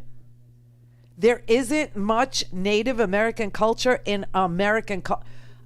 What is wrong with him? Honestly, what is wrong with him? I tell you, Don Lemon heard that last night, and because this was on Chris Cuomo's show, and they do a crossover. You know how people do crossovers between the show, like Rachel does it with Lawrence O'Donnell, right? And sometimes with Chris Hayes to Rachel, and then Rachel to Lawrence. Well, they do it. CNN does it too with Chris Cuomo into Don Lemon, because they're really friends. They're good friends, and I swear to God, Don Lemon was having none of it. Rick Santorum, really? Who did he think? Did he actually think it was a good idea for him to come on television and try to whitewash the whitewash that he whitewashed? I mean, it was horrible. It was horrible and insulting, and I apologize to the viewers who were insulted by it, because I was sitting in my office furious because he's done it so many times. Yep. So many times. And it's just, I'm sorry, it was just, it was so egregious and insulting, and everything that we talk about the founding of this country, Europeans did not found this country. It was here. The Native Americans had this country before the Europeans came. Yeah, the Europeans conquered the country, they colonized it, but they didn't. It had nothing to do with the founding of this country. Seriously, dude. I mean, look, but it's Santorum. If you Google his name, you'll see what it is, right? But honestly, this is a man who has made a living out of trashing other people. He made an entire living by equating homosexuality to bestiality. He got himself elected over and over. Same-sex marriage. He's anti-minority. Like, what's wrong with these black people? That's why bad trouble happens. There's something wrong with these gay people. There's something wrong with people who want reproductive rights. They're murderers. They're not us. They're not us. I mean, he is such a divider. He is such a white supremacist, racist dude who, managed to. But here's the ultimate question. Why is he paid by CNN? Why is he still on CNN? Why is he still invited to do those shows? He means nothing to us. He doesn't hold any office. It's not like there's some public service message that we need to pay attention to. That's the same thing. Facebook is going to decide tomorrow whether or not Donald Trump gets to go back on Facebook. And the answer clearly is no. Okay, that man went on Facebook when he was president, and they had a carve-out for public servants, public figures, right? They had this carve-out so that if you were president of the United States, or if you were a dictator in Saudi Arabia, you were treated differently than everybody else because of the office you held. Well, Trump no longer holds any office. Trump is leaving his Southern country club to go to his New Jersey country club, crashing weddings and talking bullcrap and making people doubt our own elections in a free and fair country, right? So the answer clearly for Facebook should be no. He shouldn't be allowed on after he incited violence, and then after the violence happened on January 6th, he praised it, told them on Facebook that they were very special, that you should remember this day forever. That's what he put on Facebook after January 6th. And that's when Facebook finally pulled him down. No, he should not be allowed back on Facebook. But Rick Santorum should not be allowed on CNN. Now, they're going to say, oh, that's cancel culture. No, my friends, that's decency and respect for others. What's cancel culture is stealing your mail-in ballot by legislating it out of your hot little hands, even though nothing bad happened. That's canceling you. Just remember, everything that they accuse others of doing, they're doing themselves. Okay? So when they're sitting there saying woke culture, there's, oh, go back to sleep, everybody. No, stay awake, please, and leave the lights on so the cockroaches can't scatter all over the place again. No, stay awake. Being awake is a good thing when you're making decisions, solving problems, spending money, planning budgets. I would say being awake is an asset. And when they start screaming cancel culture because you want to take indecent people off of, news programs, people that insult entire segments of our population for power and personal gain, that's called decency. That's not canceling culture.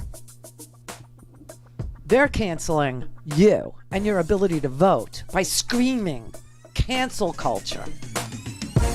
Unreal. Clear for takeoff. Randi Rhodes Air Force. Air Force. RandiRhodes.com.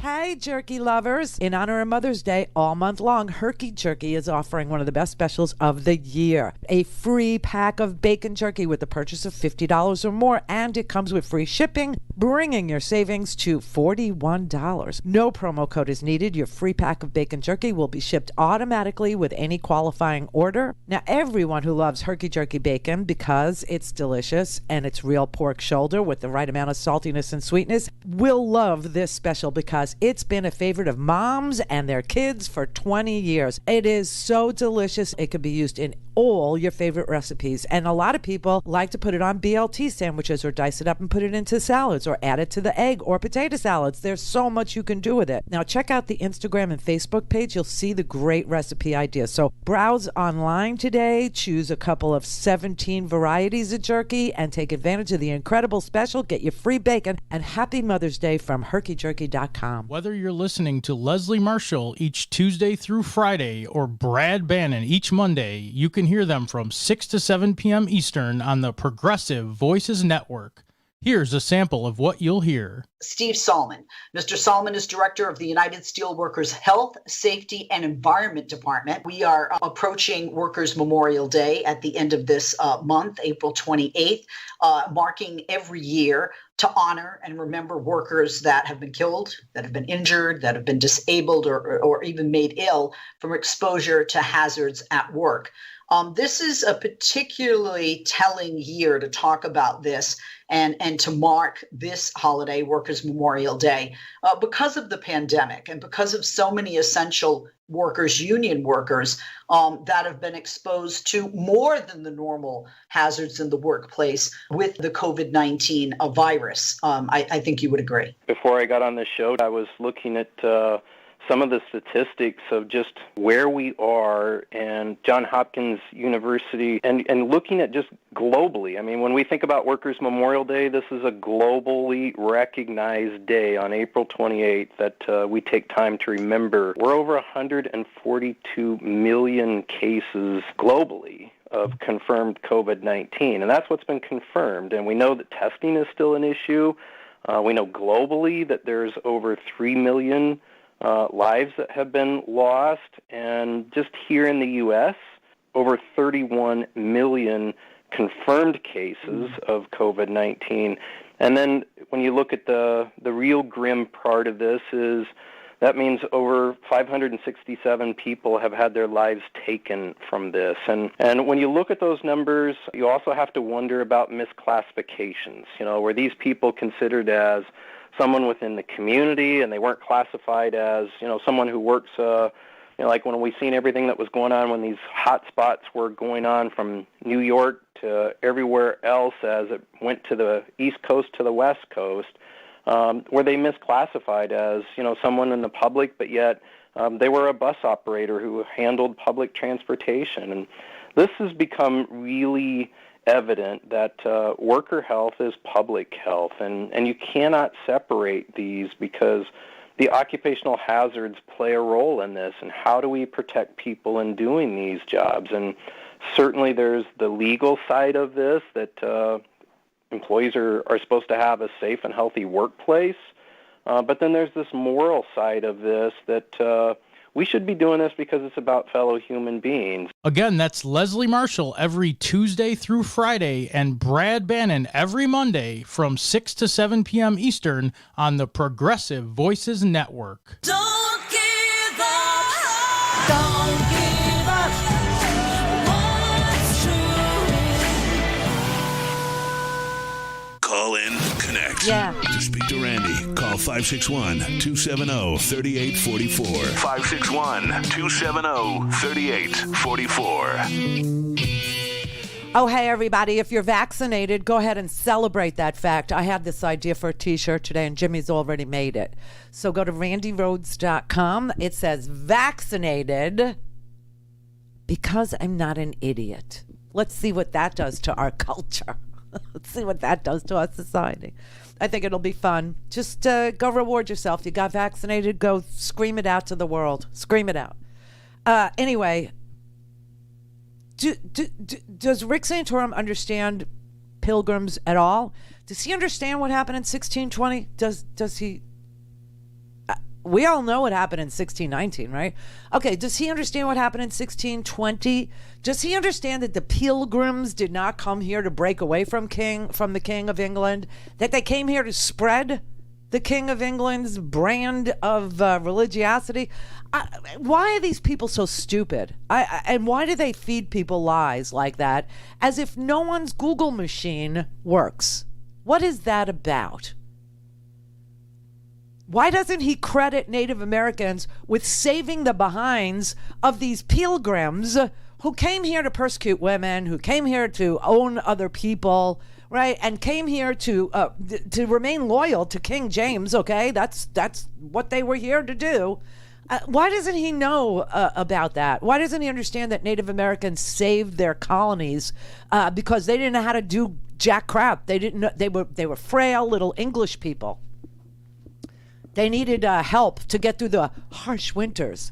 They didn't know how to plant. They didn't know how to harvest. They didn't know nothing. All they knew was, if a woman floated, she was a witch. If she drowned, she wasn't a witch. Brilliant. Brilliant. What is wrong with him? Rhonda and Erie. Okay. All right. So last week you were talking about television shows and not watching, not being able to watch a lot of television. Yeah. So I want to suggest exterminate all the brutes if you have HBO. I do. And here's why. Okay. Everything that I watched it. I took, it's 4 parts, an hour each. I split it up into 2 days. I finished it yesterday. And I thought I knew a lot. I did know a lot of stuff, but not as much as what's in this documentary. Oh, it's a documentary. Series. Okay. It's a documentary series, but it's Raoul Peck, and his work is documentarian, but it's very different than a lot of others kind of straightforward documentary filmmakers. But I love documentary as a genre. I love it. I was listening to you. It's and he's fantastic. I love his work, but I was just listening to Rick Santorum, again, and I heard it before I watched the documentary. But now I hear it, what he's saying, through the lens of the information that I got in this documentary. I mean, it weaves together where we are, history and culture and ideology, it weaves it together. At the end of it, you really there's no excuse to not understand what's actually going on, not just in the United States, but in the world today. So I highly recommend it. Okay, so it's HBO, Exterminate all the brutes. All the brutes. Okay. Mm-hmm. All right, I will. From a line in Joseph Conrad's novel, Heart of Darkness. Now you're talking. Yeah, now you're. Now you're appealing to me. Yeah, all right. I will. I'll watch it this weekend. I promise. I really will. I'm always looking for some damn thing on the weekend, but yeah, I'll do that. It'll give you a different lens through which to look at all of this stuff that that is going on in the United States right now. Okay, I appreciate it. Thanks, Rhonda. All right, happy viewing. You too. Mark and Philly. Hey, Randy, how you doing? Good. Hey, you hit the nail on the head with the Pilgrim thing.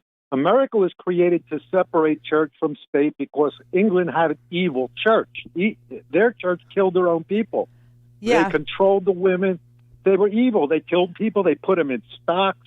They forced them to. They took their money. They forced them to do things. America was created to get away from that and actually accept science and evolve and stay and give people individual rights. I don't know why he sits there and says this swill and people actually listen to it and go, well, that's right. I mean, they came here, the Europeans did, to escape the King of England. No, they came here to spread that kind of disgusting, putrid, torturous Tower of London, rip out people's fingernails, kind of religion, which is what they had. That's what the Pilgrims were here to do. Listen, we have bulldozers now. We dug up dinosaurs and Neanderthal bones. I mean, it's 600 years, 500 years ago that happened. America was supposed to evolve. There's even constitutional amendments about science to accept science. I mean, we discovered dinosaurs and Neanderthal fossils in the last 400 years because we have bulldozers now, and there's less religion. And nobody's attacking people's religion. That was a fear tactic of Trump trying to make people think, well, we're the party of God. But he's the most irreligious guy that ever came down the pike, okay? This is a guy who literally hangs out with pedophiles and liars. If lying... And Stormy Daniels and 3 different wives. If lying isn't immoral, then what is? He broke every commandment there is in less than 4 years, and what did he do his whole life before he was president? He was the Hugh Hefner of New York. Yeah, he but wasn't moral. Forget the sex part, okay? That's almost Puritanism, in and of itself. Right. That's Matt Gaetz. Matt Gaetz. No. What I'm saying is that's where people's minds go when you say immorality. But what's more immoral than lying? Nothing. Bearing false witness is right up there with adultery. So I'm not sure why people excuse the lying and then say he is a Christian man. No, he's an immoral creature made out of greed and want and wanton disregard for human life. I mean, what is the deal with that? I don't even know. Absolutely, propaganda. Making a claim for votes. I think it's backfiring on them. Listen, the young women in America are leaving these red states. There's plenty of religion here. They don't want the government pushing it on them and control it, making their 14-year-old daughter have a baby. That's child abuse. Who wants a state or a government to force you to make your children have babies that shouldn't have babies? That's actually child abuse. 14-year-olds are not supposed to have kids. They can't even work and support themselves. Some of them won't survive a childbirth, and they could still be religious and save their own life. I mean, God gave us a brain if you're religious. But the point of it is, he made it so the government, it became a church, a bad church, a Paula White devil-worshipping church. Like I said, we dug up dinosaurs and Neanderthal fossils, and the Democrats at least believe in science, medicine. Well, it's interesting. They used to say that religion was the opiate of the masses. Now, here in America, opium is the opiate of the masses. But a number two would be this crazy Rick Santorum version of piousness. Clear for takeoff. Randi Rhodes Air Force. Air Force. RandiRhodes.com. Want to try something healthy and tasty in the way of a snack? Visit SeattleGranolaCompany.com. Seattle Granola Company is a craft snack food bakery with delicious snacks, and they'll ship right to your door. 3 kinds of amazingly delicious granola.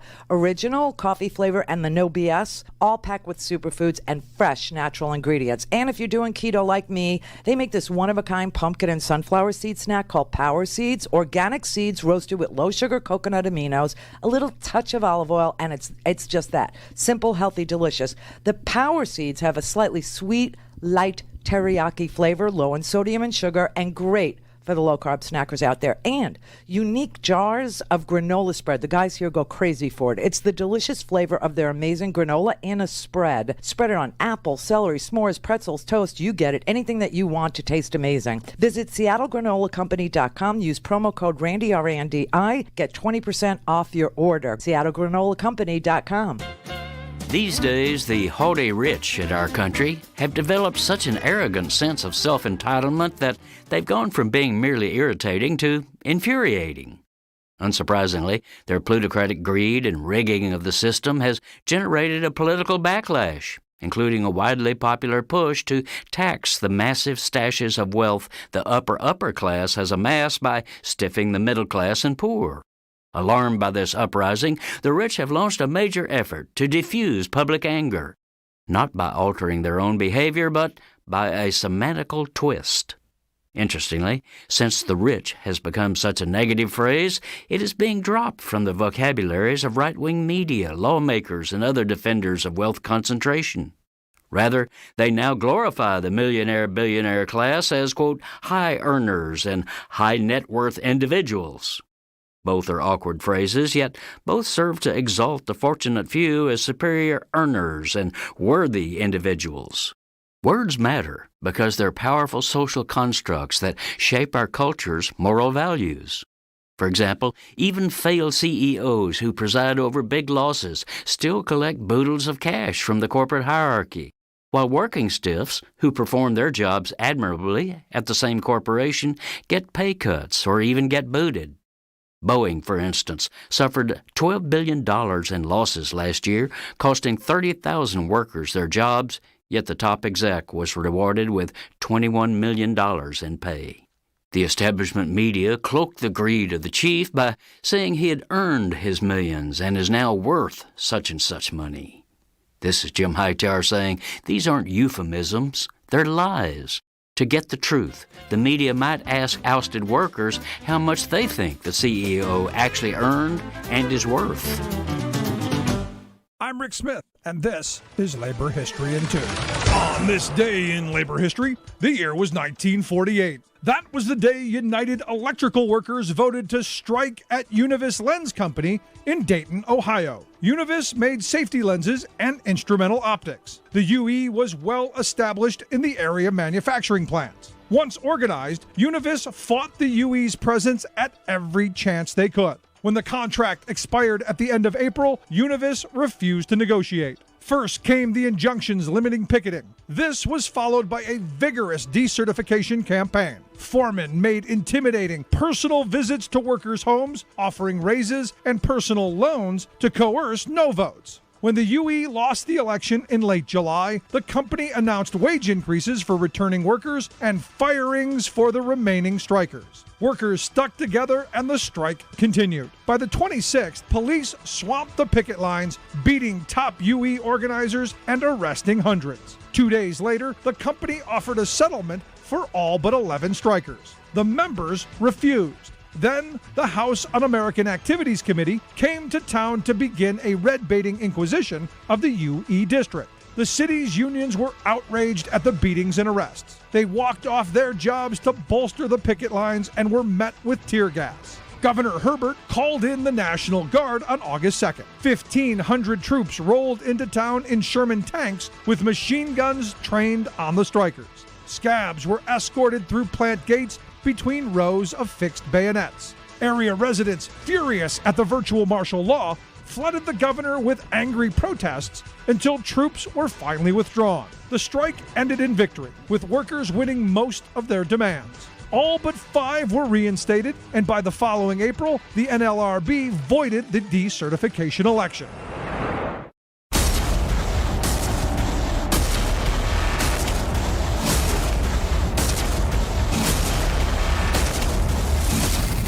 Fatality. This is the Randi Rhodes Show. To speak with Randi, dial 561-270-3844. That's 561-270-3844. Are you ready for this? All right.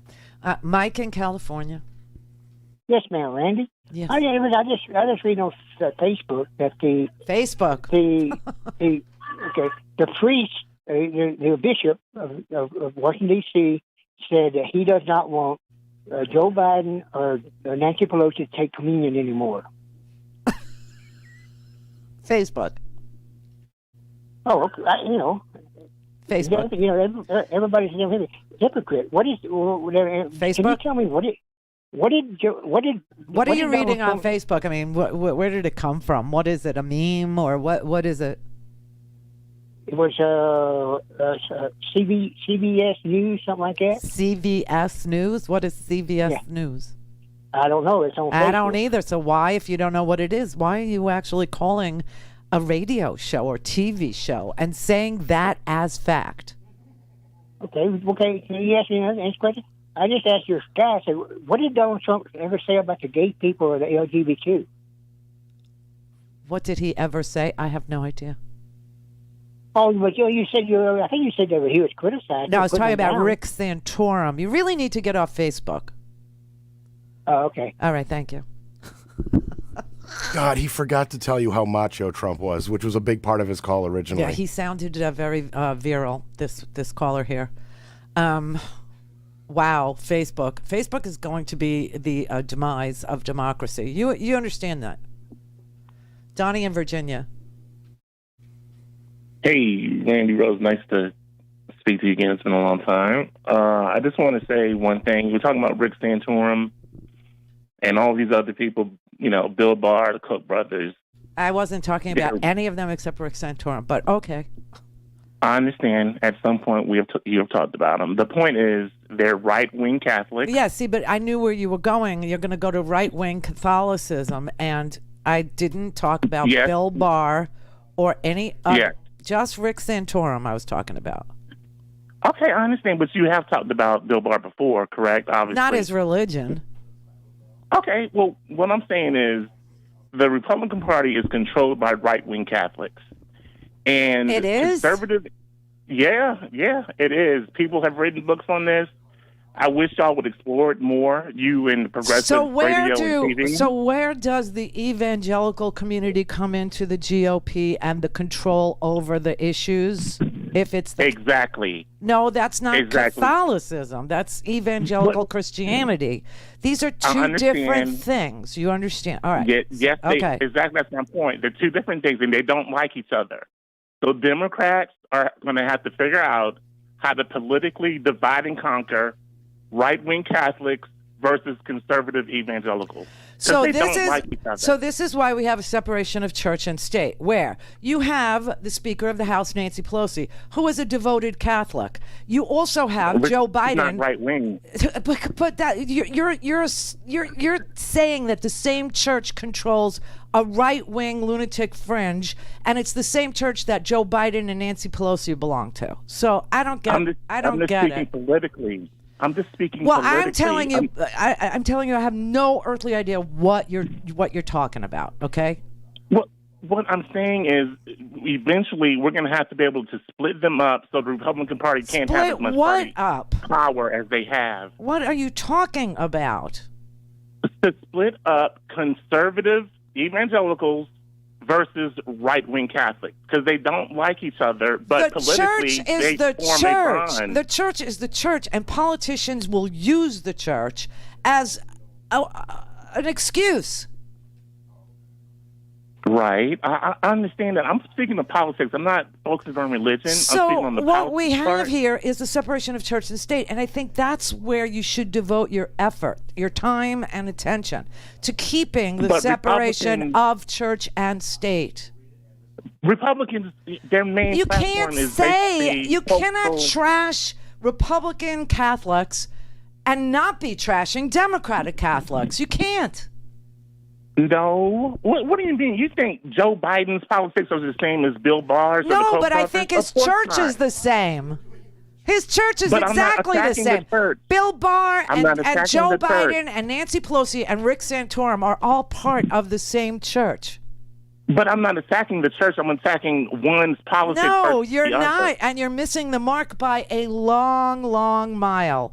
You know, I mean, like I keep saying, words matter. It's like saying lightning bug or lightning. They're two different things, okay?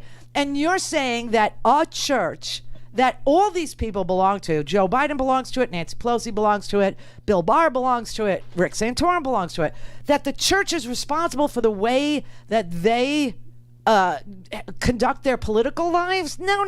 I said right-wing Catholic. There's no such Right-wing. thing. There's no such thing as right-wing Catholic? No, because there's a separation between church and state.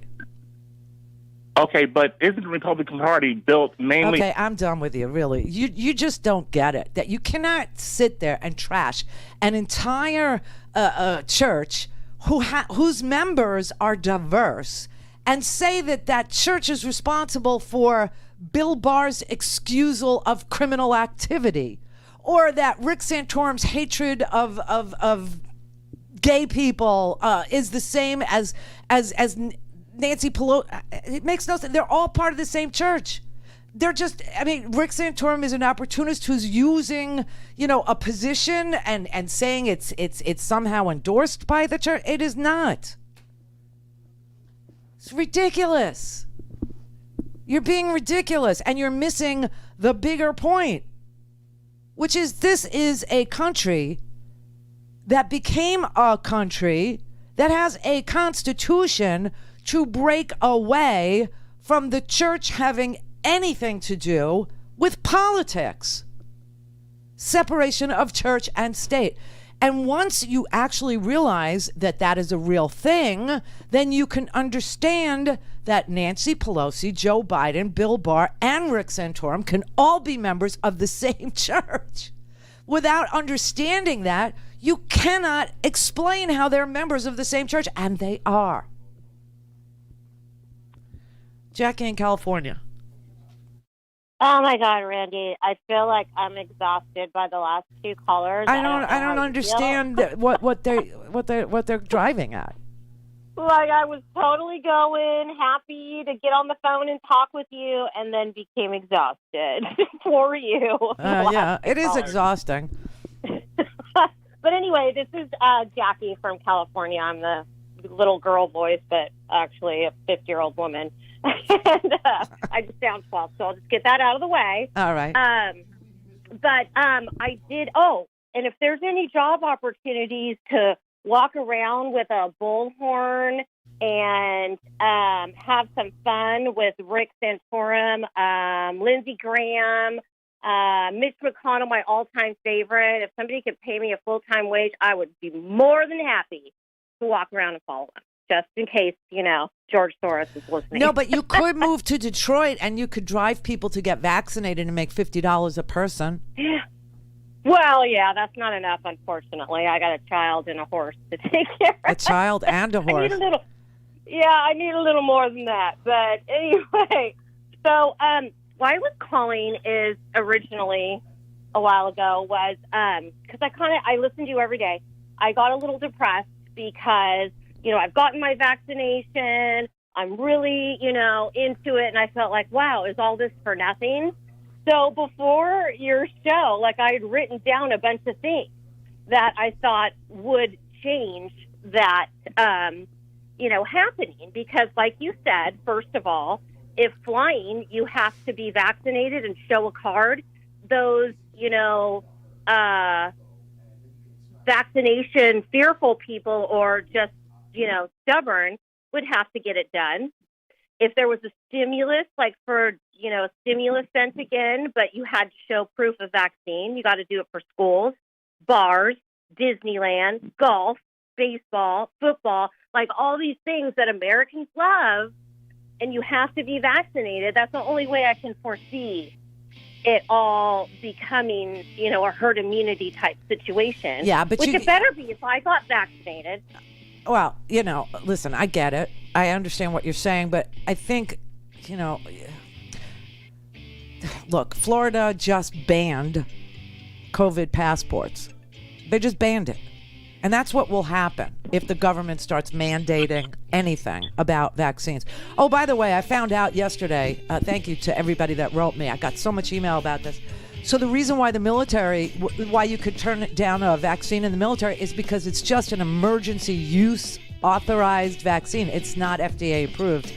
That's why informed consent is at play. That's why people can say no to it. Listen, it's very difficult to have a government mandate a vaccine. I don't think that's what you were saying, but private business could. Clear for takeoff. Randi Rhodes Air Force. Air Force. RandiRhodes.com.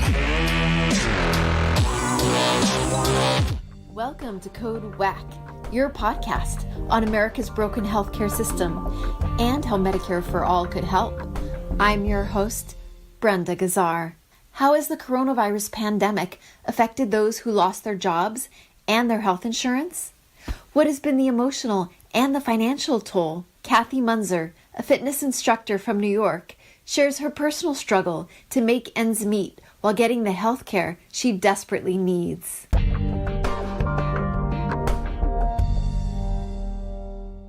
Welcome to Code WACK, Kathy. Kathy, tell us a little bit about yourself. Who are you and where do you live? I've been in the fitness industry for 25 plus years. Born and raised in Manhattan. I'm residing right now in Flushing, Queens. So I do teach group fitness classes. I do one-on-one training. So I teach at a couple different box gyms throughout New York City. Thank you. How has your life changed since the coronavirus pandemic? Financially, it's been a nightmare and it's been extremely stressful. That is the biggest issue, was the finances. And, getting behind on my bills, which I don't like to do, obviously. I mean, it's just not pretty. And I lost my health insurance. So these are pretty major financial and then, losing health insurance as a result of not being able to afford the plan. Well, first, obviously losing it through my employer and then not being able to afford it on my own. So you lost your job during the pandemic? Yeah, the idea was being furloughed. So we were all going to get our jobs back once this pandemic was over. But we didn't think, no one thought that it was going to last this long. We thought maybe, the summer, everything will be back and running. No, it did not. So that's when I knew, this is, I'm not going back to work anytime soon. And we didn't have a date. There was a lot of uncertainty. So, so that was also kind of scary. Here you are working business as usual, and all of a sudden you're told to stay at home and you can't work anymore. And you just feel so powerless. It's hard to get used to. How did you have your health insurance before the pandemic? Was it through your employer? Yes. So I had it through one of my employers. Now they were in the process of, they had sold a few of their clubs, so